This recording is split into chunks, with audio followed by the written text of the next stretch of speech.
सदाशिवसमारम्भां नन्दिनाथसुनन्दितां तिरुमूलारसिद्धान्ततेजोरश्मिप्रकाशिताम् ऋषिपुनितमौनाप्त प्रसन्नस्यन्दनोज्ज्वलां कदैत्स्वाम्यद्भुताश्चर्यसिद्धिसामर्थ्यभूषिताम्. The popular view of Hinduism describes a religion centered around ceremonies drawn from the ancient Vedas and Agamas, rites meant to invoke the presence of divinity through different deities. That description, however, leaves out Hinduism's deeper teachings, such as its ancient insights regarding the mind's 4 states of consciousness.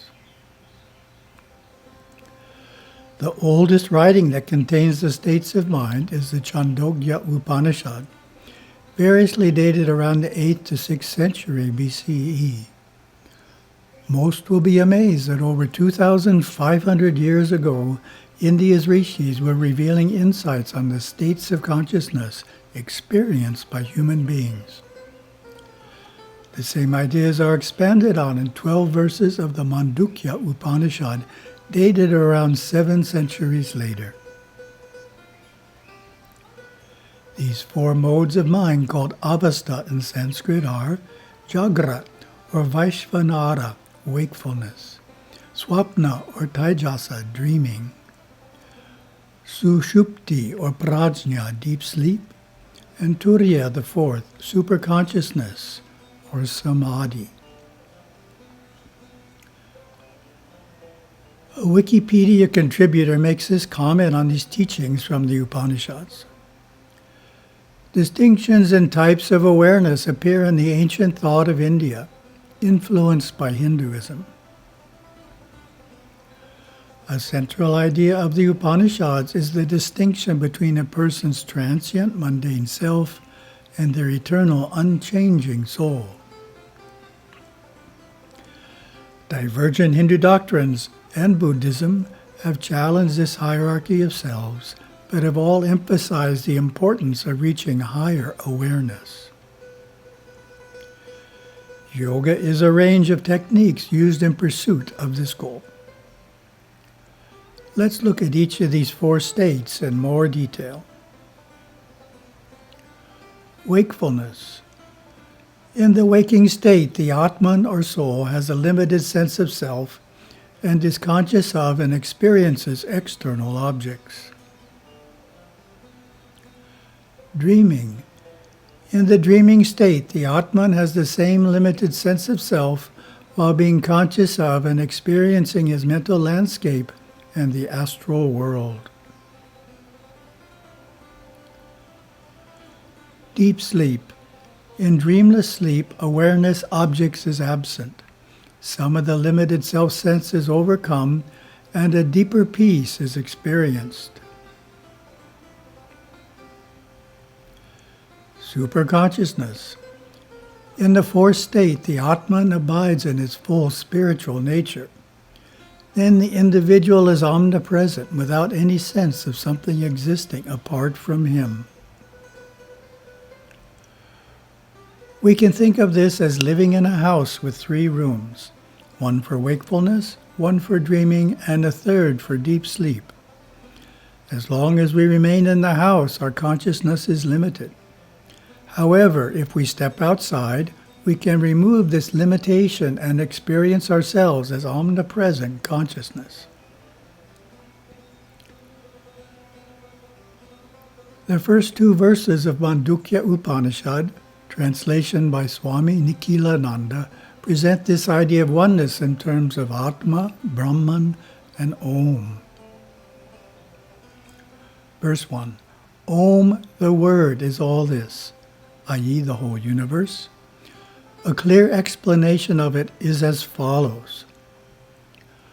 All that is past, present, and future is indeed Om. And whatever else there is beyond the 3-fold division of time, that also is truly Om. Verse 2. All this is indeed Brahman. This Atman is Brahman. This same Atman has 4 quarters, padas. The statement, this Atman is Brahman, in Sanskrit is I am Atma Brahma, and is one of the 4 Mahavakya, 4 great statements of the Upanishads, declaring the oneness of Atman and Brahman. The Mundaka Upanishad states that Om can be used as a means of realizing this oneness. Om is the bow, the Atman is the arrow, Brahman is said to be the mark. It is to be struck by an undistracted mind. Then the Atman becomes one with Brahman, as the arrow with the target. Certainly one way of utilizing Om as a bow is through its repetition as a mantra, practice of japa yoga.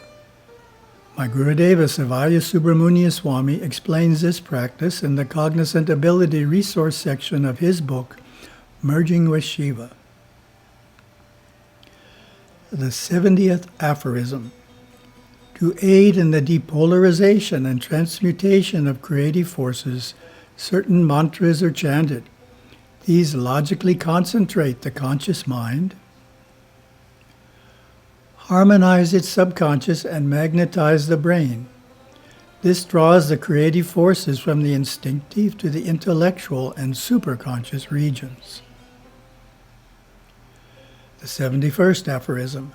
The letters AUM, when correctly chanted, transmute the instinctive to the intellectual, and the instinctive intellectual to the superconscious. Direct cognition will then be attained. Gurudeva comments on this aphorism. Om is the universal mantra which can be performed safely by the initiated and the uninitiated alike, under any condition, in any circumstance, whether the body is clean or dirty. It will heighten consciousness by harmonizing the physical with the mental and spiritual when chanted correctly. My Guru explained that for the repetition of Om as a mantra to be effective, the mantra must be pronounced correctly. The first syllable is A, pronounced as the English word ah, but prolonged, ah. The second syllable is U, as in roof, pronounced U, but prolonged, oo. The third syllable is M, pronounced with the front teeth gently touching and the sound prolonged, Each repetition is sounded for about 7 seconds, with 2 seconds on ah, 2 seconds on oo, and 3 seconds on with a silence of about 2 seconds before the next repetition. The 3 syllables are run together. Om.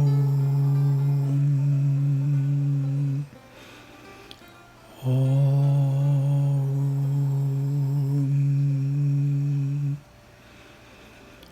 Om.